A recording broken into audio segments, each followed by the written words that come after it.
Hi, my name's Dan Shaw, and I'm here with Ron Quinn to talk about Vastu, which I won't even try to define. Ron, what is Vastu? Vastu is actually the science of manifestation or creation, as it's often called.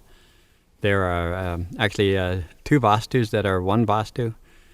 Vastu pronounced with a A is pronounced quickly and spelled V with one A, S-T-U, and Vastu pronounced with the longer time held for the A and spelled V-A-A-S-T-U. And the difference is Vastu is the science of the manifestation of the subtle universe, and Vastu the science of the manifestation of the physical universe. And what language is that? That's actually, that's a good question. I believe that's Sanskrit. When studying in South India like I did, the Sanskrit and the native Tamil language are mixed up a great deal. So you have to pay spatial attention to sometimes keep the two apart. I believe that's Sanskrit. And this is an extremely ancient science. Can you tell us something about that? It actually is. Prior to the 1980s, many historians were saying that the Vastu science dated back in India to 4,000 years, 5,000 years. However, in 1986, some written records were discovered in some kind of unique ways that have been determined were written prior to 10,000 BC. Some say as early as 14,000 BC. So this actually makes the Vastu science much older than was once thought. So this science of manifestation would be an applied science in what fields? Okay, yes, it's actually the applied science for the manifestation of all aspects of creation itself, applied through human creativity. It is generally considered fivefold. The fivefold actually is a large grouping covering basically all of the activities or creativity.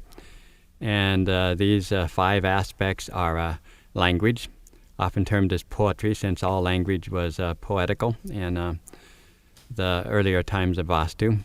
So language, music, dance, sculpture and architecture is often how it's being defined. And this actually includes art, bodily movement, etc., as well as architecture and building. So there's a broad philosophical science and a broad physics that gets applied in each of these different categories. Can you give us an example from architecture, say? Well, that's correct, because architecture is considered in many ways the supreme science, because the Vastu architect is required to understand the science of language, the science of music, the science of dance, quite literally, and the science of art and sculpture as well as that of architecture. The science behind it, the subtle science, is quite literally the science of the manifestation, beginning with the source of energy, sometimes called in today's terms the void, beginning with the source of energy. And Vastu goes into a great detail as to what is sometimes called the grammar or the language of manifestation itself through sound and light.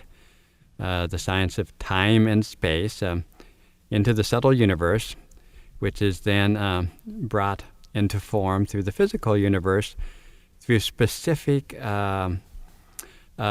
boundaries, vibrations, wavelengths, to be very scientific, boundaries which are very much identical to those that a musician employs in creating a musical composition, for instance.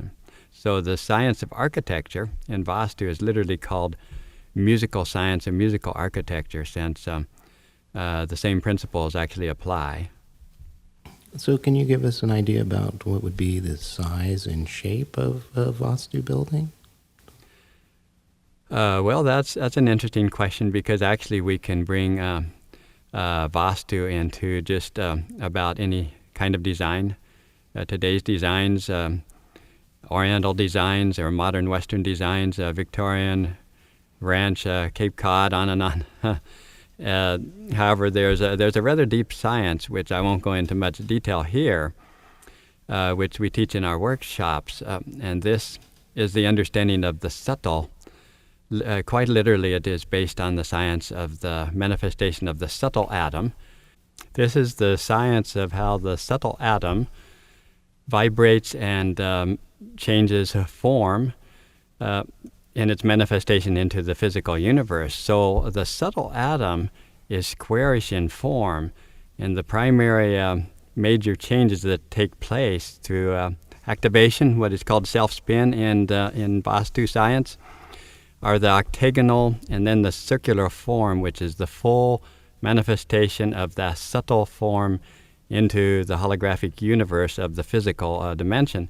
So when we look at architecture, at building architecture, we actually determine the type of energy that is that the building is going to be designed for, that is desired in the building, and we choose the geometrical form accordingly, which includes not only the square, the rectangle, the octagonal, the circular, but many other forms as well.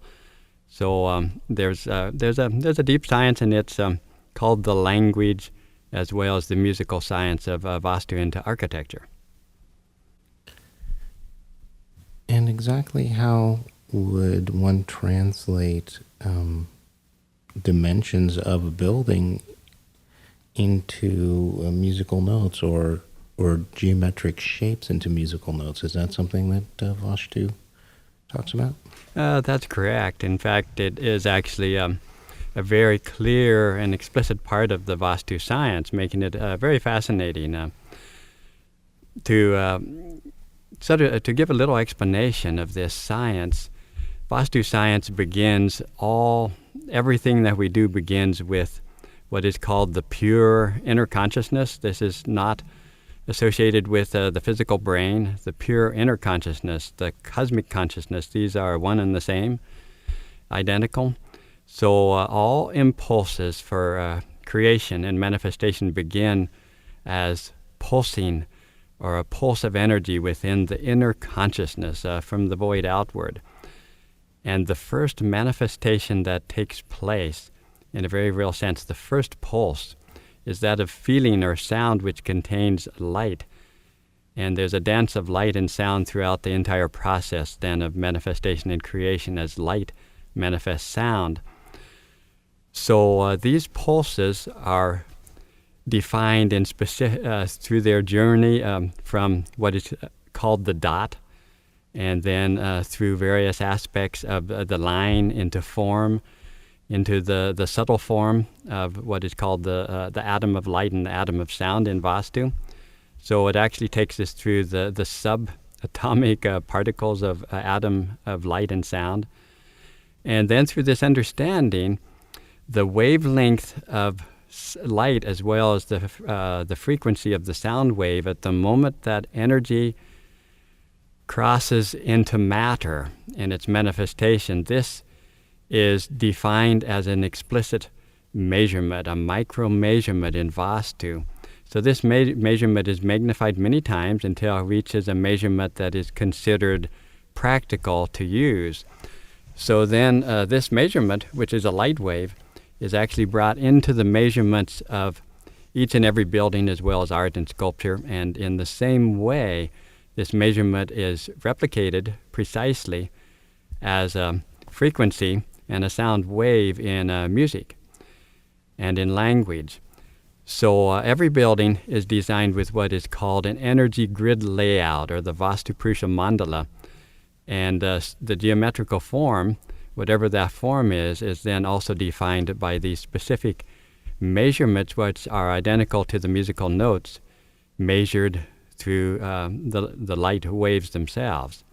So I hope this made sense. So in other words, the musical notes, every musical note is actually replicated by a light wave, which is accompanied by a specific color or spectrum of the light. And this light wave is measured as a musical note also and replicated into architecture.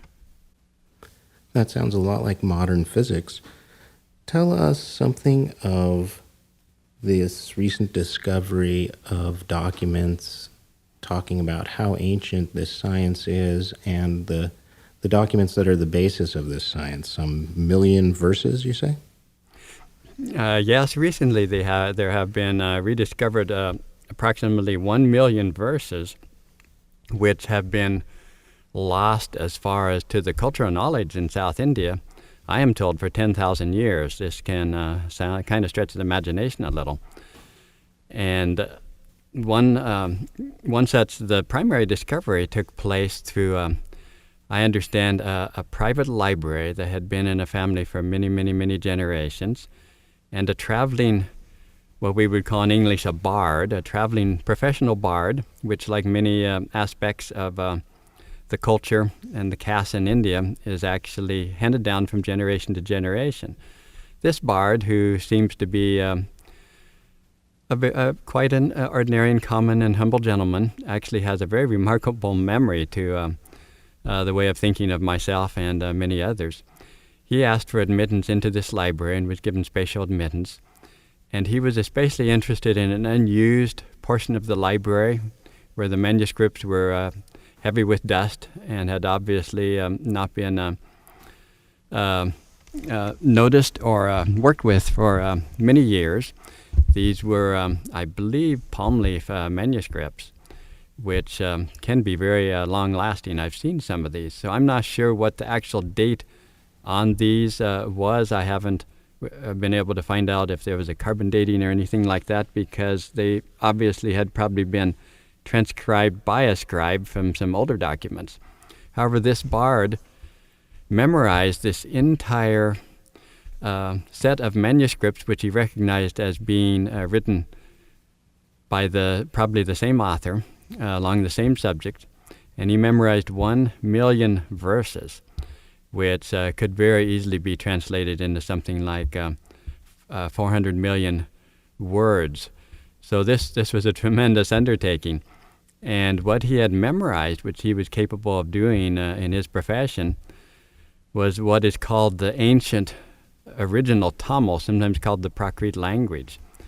And this language has basically not been in use as such for, several millennia, except possibly used some by the traditional bards. So he memorized these verses and came to the government of Tamil Nadu, a state in South India, and they were very interested and had their scribes write down from his memory the words on these manuscripts. But there's been great difficulty, even among top scholars, in translating and understanding the words of their original language. Then Dr. V. Ganapati Stapati got into the picture, who is a traditional Vastu Stapati, with this heritage handed down unbroken in his ancestry for literally millennia. And he, with about 10 years of intense study, was actually able to break through and clearly translate the language. And now there are others assisting him. But these manuscripts have been identified and found to have been written by a man named Mayan 10,000 to 14,000 years ago. 10,000 to 14,000 BC. And many say, Dr. Stapati asserts very definitely that Mayan was the founder of the Vastu science. And although it became known in different terms in different languages, the manuscripts themselves make it clear that he taught this science over the entire world in his day, to all civilizations and etc. And so that in itself is a rather remarkable story. So these manuscripts are in the process of being translated. Mostly about 400,000 of these have been written down by the Tamil Nadu government and are under lock and key, except to specialized scholars and so forth. Dr. Stapati also has more than 10,000 verses, all of which have been translated into modern Tamil, and they're working on English translations right now. So these manuscripts go into great detail about the very things we've been talking about, the manifestation of the source or the pure source consciousness of void, and the precise steps which are actually taken, and what some call the grammar of manifestation and creation through time, space, sound, and light. Time equals space. Sound and light are one, and yet manifest into two different streams of expression. So it's actually an amazing science with far more than we have time to talk about at the moment. Let's just back up just a little bit, because there are some terms in there that were unfamiliar. The original language, you say, is called Prakrit? How would you spell that in English? Prakrit is spelled Prakrit, and it actually means the original or the first. And this gentleman, Dr. Stopity, who seems to be the foremost translator, you say Stopity is a title? Stopity is a title. It means one who is a qualified architect, sculptor, and creation scientist. So this lineage of Vastu has continued in India to the present day, but these documents have just come to light through this bard. That's correct, and they have actually, while they don't contradict the work that today's Stopities are doing, they have thrown very, very deep light and expanding and deepening the science tremendously, because many of the Stopities, although very skilled and faithful to this day, have not necessarily remembered the why and the how of some of the work that they do. And so there are originally some million verses that this bard memorized and then dictated to the government scholars?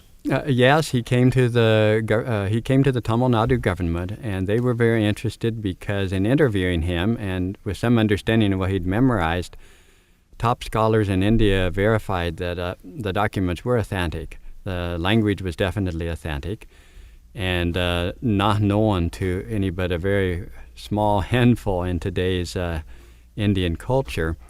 However, this bard was disappointed because over a period of time, 1 or 2 years, he found that the scholars employed by the Tamil Nadu government themselves confessed that they were having difficulty understanding the content, even though they were able to make translations.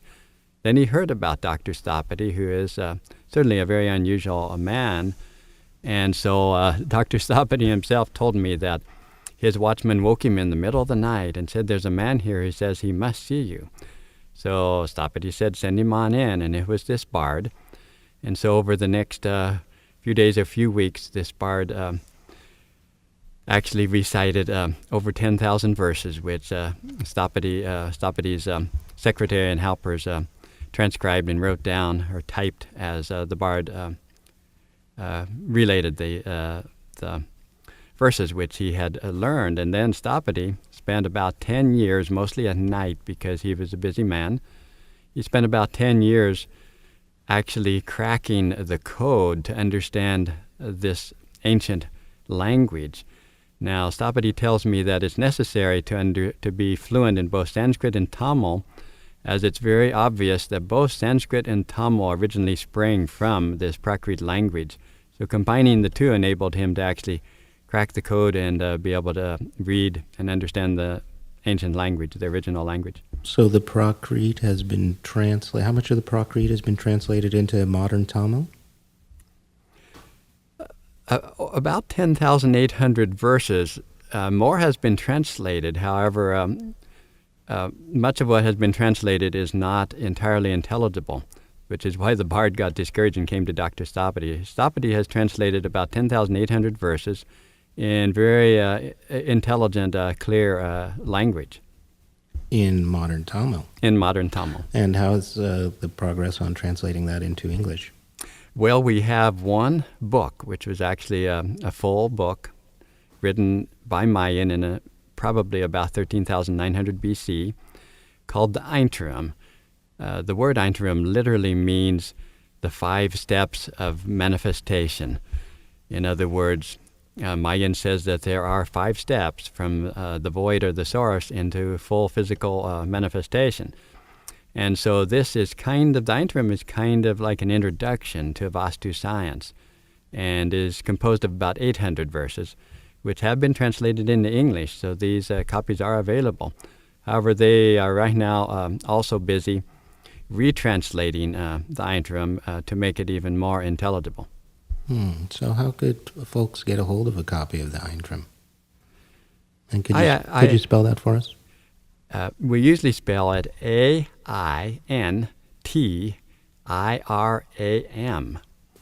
And I can actually get copies. Usually I like to buy in bulk. However, the copies are available directly from Dr. Stapati, who, with his office help, has a small publishing company of his own. And so far, as far as I know, it's only available through Stapati's publishing company. I think, though, it's possible, I need to check again, that the Aintram might be available even through Amazon.com.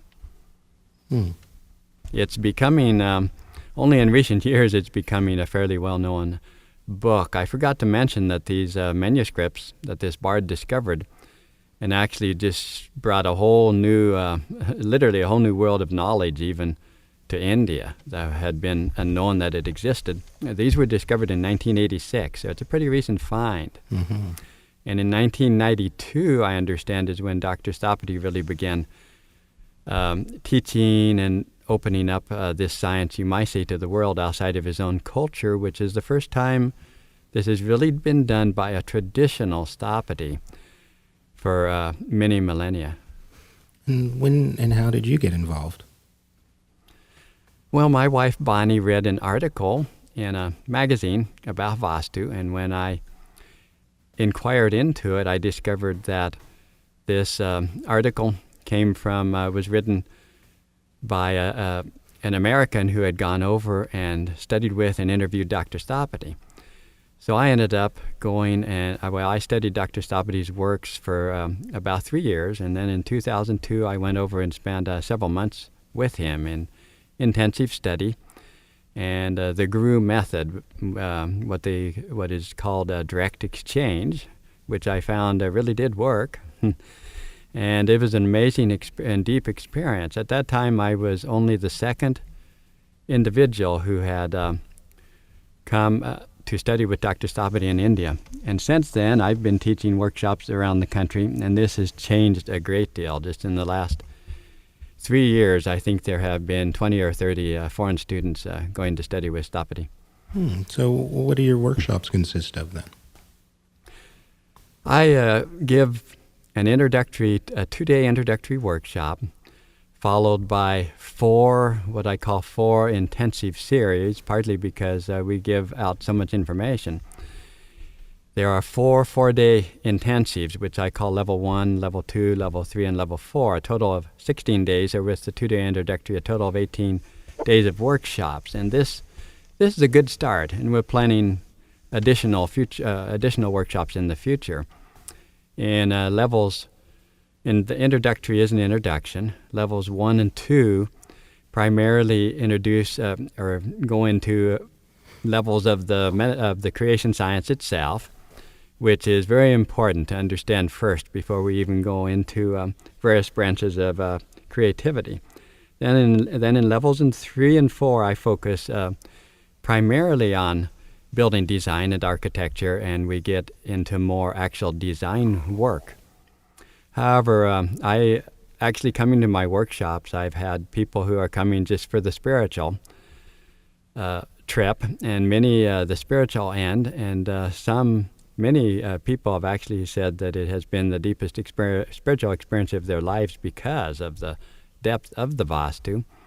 And then I have had musicians and artists and even housewives, computer specialists, architects, builders. We have all kinds of people coming and actually get great satisfaction out of understanding the Vastu science.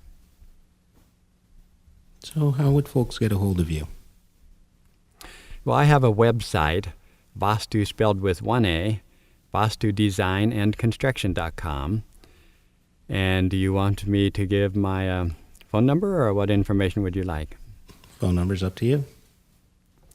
Well, they can contact me through by email through my website. And I do have a phone number here in Southwest Oregon. The area code is 541-772-4351, and people are welcome to call.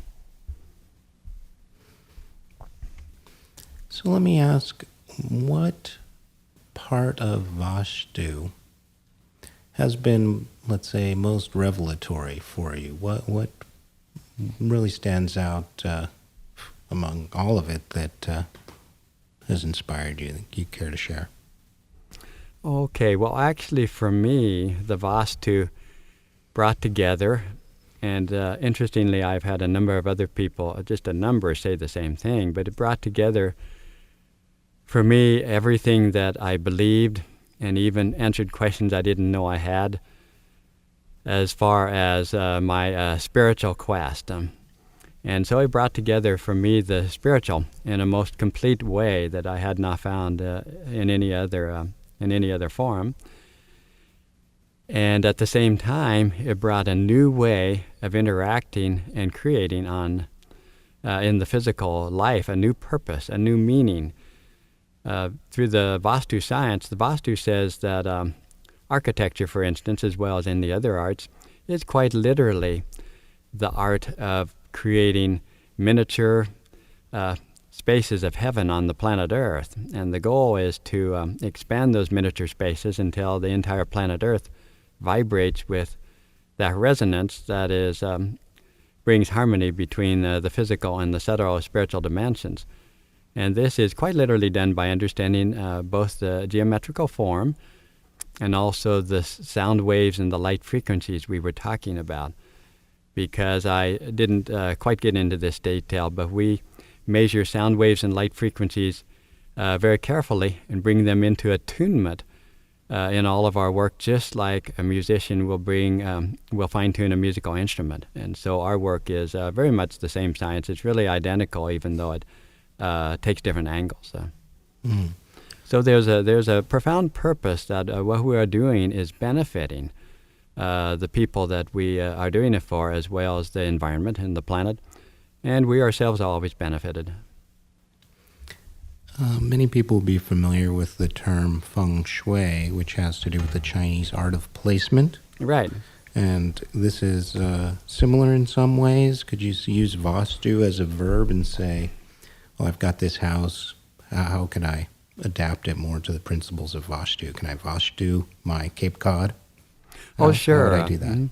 Oh, sure. In fact, I've gotten called on for quite a few remedial projects. Mm-hmm. And what we look at is what is practical and what the owners or those who live there are capable of, and what is practical both financially and so forth.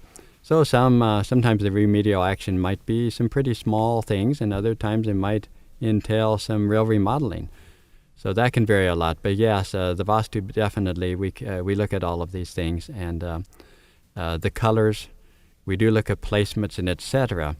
However, the real focus of the Vastu science is to build a home that is so resonantly in tune and in harmony, brings such a powerful resonant harmony between the material universe and the subtle spiritual universe, that this building becomes like a person with a very, very strong immune system, so that even if there are some things a little out of kilter or out of harmony, the building will actually neutralize those and harmonize all aspects of the building. So that's the primary focus, is actually to create buildings and communities, etc. Even the measurement of boundaries between states, countries, etc., when measured in this way, actually will bring harmonic notes and help to bring a harmony of consciousness to the people involved.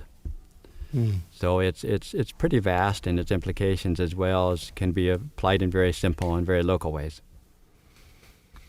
My work with Vortex Maps has much to do with earth energies. Can you tell us something about the Vastu approach to earth energies? Well, yes, and I won't get much into that. That would be interesting even for personal discussion between you and I at another time. However, the Vastu does define the Earth itself into, again, the Vastu Purusha Mandala, or the energy grid, and through the musical frequencies and the light waves. The planet itself is so important that when people call me before they build a new house, I say, well, call me, and if possible, get me on the site before you even choose where to build, because we find that the Earth, and Vastu gives us many explicit guidelines, the Earth itself has a language in every area of her surface as well as underground. So we look at the soil, we look at the vegetation, the plants and animals, we look at the water above ground, and we measure the underground water, including quality and direction of flow, and we look at all the aspects of Earth, which is considered in Vastu the first and foremost most important aspect to take in consideration, to take into play when choosing a place to build and what kind of building to place there. Can folks visit Vastu buildings in the U.S.? Where can they go to actually experience buildings that have been built with these principles? That, too, is a little bit difficult to say. There are various Vastu buildings, and some of them I can't necessarily just say whether to visit or not when I haven't seen them. Some I have, but there are some places that I know about that can be built, and we could compile a list of some of these, which is, you asked a good question, because I haven't compiled a list of these except for a certain few. There is a temple that has been built in Omaha by Dr. Thapati's people himself, designed by him, and it's a very resonant, vibrant place to visit. Some friends of mine have had some really quite interesting experiences there. And then Dr. Thapati himself has also built a temple in Washington, in Chicago, in Florida, and one underway right now in Kauai. There's also a Vastu home that I have designed and done some hands-on work that is being built in northern Minnesota. And this one would require permission by the owners to actually announce publicly. Sure. And bring people in. So, but it too is quite a remarkable place energetically to visit as well. Mm-hmm. I could tell just one little kind of interesting experience, because Vastu tends to entail a lot of experiences, some of which we want to bring into some actual modern research with some modern methods to define and measure. However, a couple years ago, I designed, and a building contractor was hired to build a barn, a post and beam barn.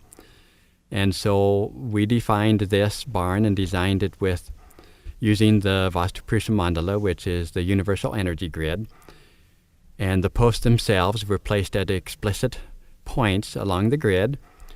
And while the barn itself, both length and width, is rectangular, was measured explicitly as per the wavelengths of light that we're talking about, which are measured according to sound frequencies.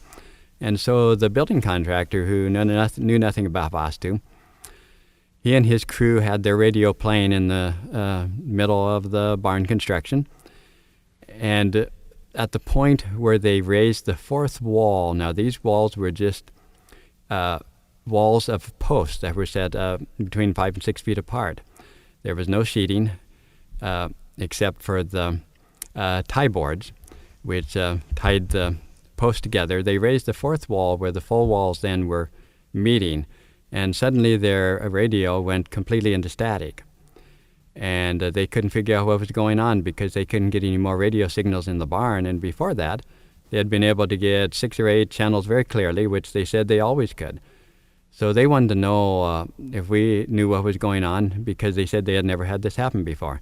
Just raise a wall and suddenly the radio no longer works.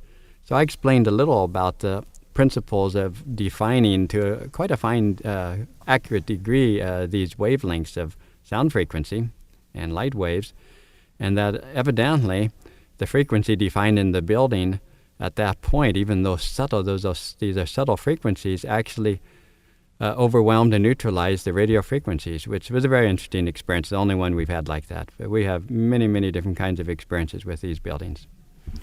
So even though the walls weren't fully enclosed, the dimensions of the barn acted as a kind of Faraday cage. Yes, it seemed to.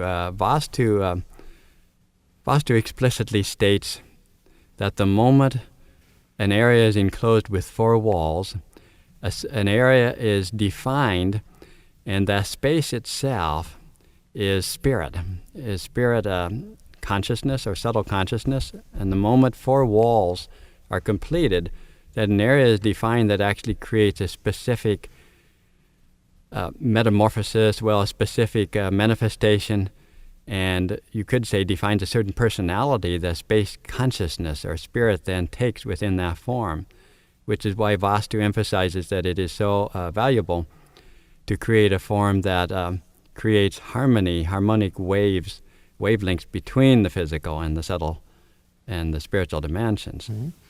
Well, many people are concerned today with man-made electromagnetic pollution. It seems that these principles would help mitigate people's exposure to these kinds of frequencies. Yes, I would say without question. You've mentioned the Vastu Purusha mandala a couple times. Mandala may be a familiar term to people as a kind of geometric shape that's often used for a point of meditation. Can you maybe spell and define Purusha? Okay, Purusha is spelled P-U-R-U-S-H-A. And so what is known as the mandala in Vastu, on the subtle level, where energy has not yet manifested into matter, on the subtle level, this is called the Manduka, the Vastu Manduka mandala. And I won't go into full explanations what that means, but that actually means the energy at that point has kind of a jumping process. The energy waves are actually jumping, what we could call standing fields of energy. They're very subtle. And so as the Manduka mandala, the Vastu Manduka mandala, moves through alchemy into the processes of manifesting into its image into the physical manifestation, this becomes the Vastu Purusha mandala. Purusha actually, there's quite an interesting mythical story. I don't know if you want to hear it right now. However, Purusha has to do with the sound, the subtle sound frequencies and the subtle light frequencies becoming both audible and visible. And in this very process, the audible sound frequencies and the visible become the physical form, filled with the physical sound vibrations and the physical light form. Thus, Purusha is literally the physical manifestation of the subtle. So tell us, you've got some workshops planned. Dr. Stoppity will be visiting the U.S. Tell us about that.